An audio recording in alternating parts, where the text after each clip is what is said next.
Hey guys, how are you doing? Chances are big that you are running the Fabfilter Pro Q, and if you aren't, you should, because I think it's the best EQ in the world.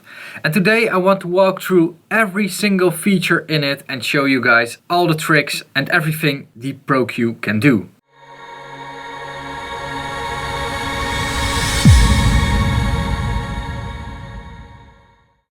This is what the Fabfilter Pro Q looks like when first being opened. And this is actually our spectrum. So we've got a spectrum analyzer, a yellow line and a level meter. Keep in mind that the spectrum goes up to 30 kHz, so we can even EQ the things we cannot hear. And we should look at this as if this is a blank canvas on which we can paint our sonic curves. So first of all, I'm running this one in full screen mode. The button for that is over here. If you're not running it in full screen mode, which I can imagine, you can resize it over here to different sizes, or you can simply drag it to the size you want to have it in.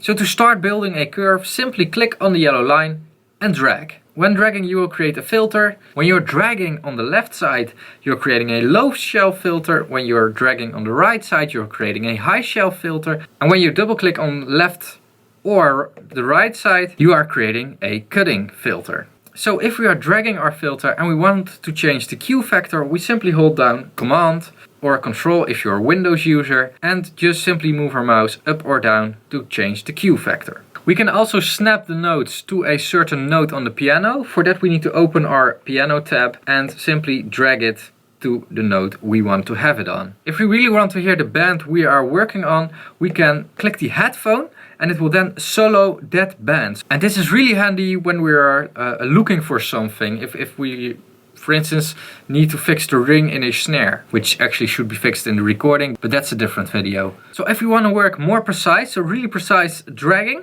we can also zoom in. We simply click here on the legend of where the frequencies are and we drag up. We can zoom in and work even more precise. If we press the shift key, we can also do, like, I call this slow motion editing, but it isn't slow motion, but you know what I mean, precise editing. So how many of these bands can you make? Well, you can make 24 of them. And yes, I did test this scientifically. And if you made a lot of bands, you can also select them all by once or select a few of them by simply dragging and dropping a select box like this one.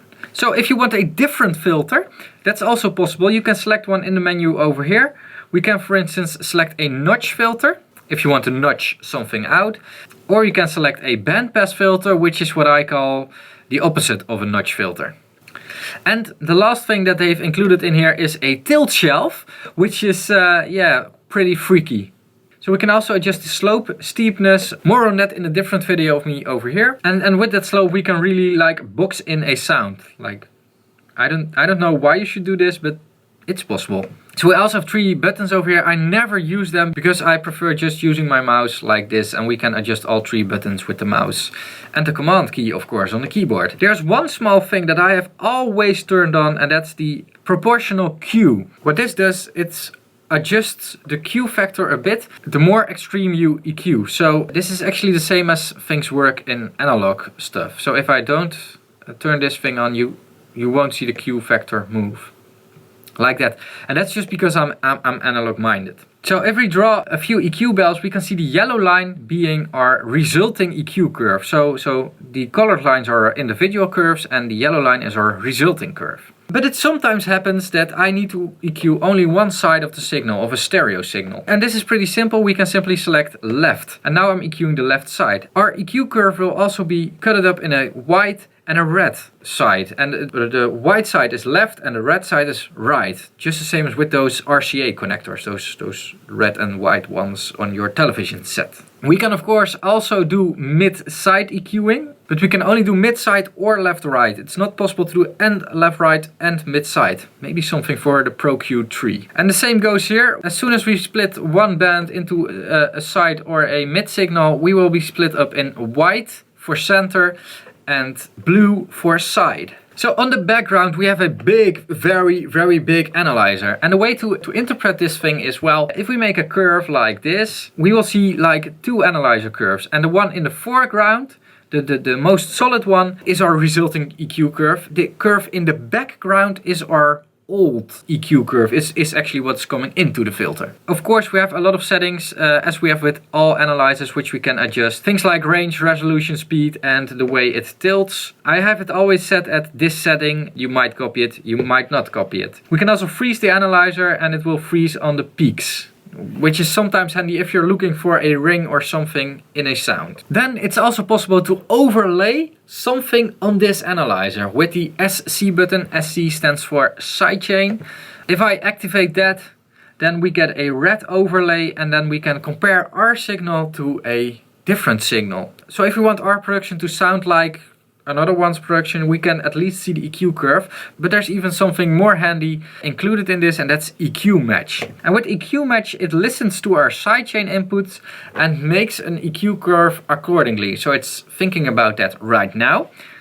And now I press match, and then we can say how precisely we want to have it matched. So if you need to match like a vocal recording, like 2 different vocal takes on different mics or on different days, we need to match them. We want pretty precise EQing, but if we only need the global sound, we don't need that much of preciseness. And that preciseness is being calculated with the amount of bands we are using. So we can choose for like 1 band, we can also choose for 24 bands, because it doesn't hold more. If we press finish, we will get an EQ curve that looks like this. Pretty crazy, but it's computer generated, so it's cool, I think. Another cool feature is the spectrum grab, which is great. You simply have to hold your mouse on the spectrum and now it will freeze and you can drag something. So if I want, for instance, to drag this thing over here, I can simply drag it down and it will make an EQ band that actually does this. This is very handy for ringing things in, again, snare drums or something else. The spectrum you're seeing on the background is from Toto, so I don't think that it's necessary in here. So after you've gone completely freaky with a lot of bands in here, you might want to adjust your gain. And we can do that over here in the right bottom corner. Keep in mind that we only have an output level adjustment and not an input level adjustment. So if you are internally clipping, you need to adjust your input level somewhere else. So make sure your gain staging is alright.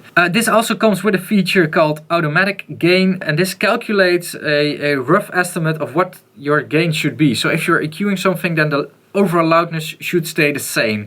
I never use it, but for some types of deployment this is really handy. Let's say we have like 4 bands in here and we made a great sound, but it's just a bit too much extreme. Well, we can make it less extreme with the gain scale slider over here. So we can make it like very subtle, or we can make it even more extreme, like 200%. So what we can also do from here is bypass the whole plugin and phase swap the signal. And the last thing, we can also hide our peak meter, but I'm not sure why you should do this. Then there's also a great option to A/B, so make 2 different curves and A/B them together. You can do that over here, so make this curve and make another curve over here. And you can compare them pretty easily with each other. It's also possible to, for instance, copy this curve. Simply press copy and it will be copied to the other side, and adjust the B curve a bit so you can compare what you're doing and compare the subtle differences between 2 curves. Pretty easy, pretty great, and very handy. So the ProQ also supports undoing. So now let's say we made a mistake with EQing, so we removed this band, for instance. We can use Command Z. This doesn't work in all DAWs, depends a bit on your DAW if it tells the shortcut you're typing to the plugin or not. Or we can press the undo button up here, which is really handy if you're like me, clicking a lot of things without thinking. Then the last thing I want to show you down here below is the phase settings, and this is more like an advanced setting. If you don't know what you're doing, keep it at 0 latency and leave it there. If you however know what you're doing, you can also experiment with a natural phase, and a natural phase is a more natural way of the phase shifting around the filters, but this induces some latency. So if you need a latency free workflow, keep it at 0 latency. Linear phase is the other way around. I made a video about linear phase over here, I'll link it over here. A linear phase will compensate for those phase shiftings around filter points.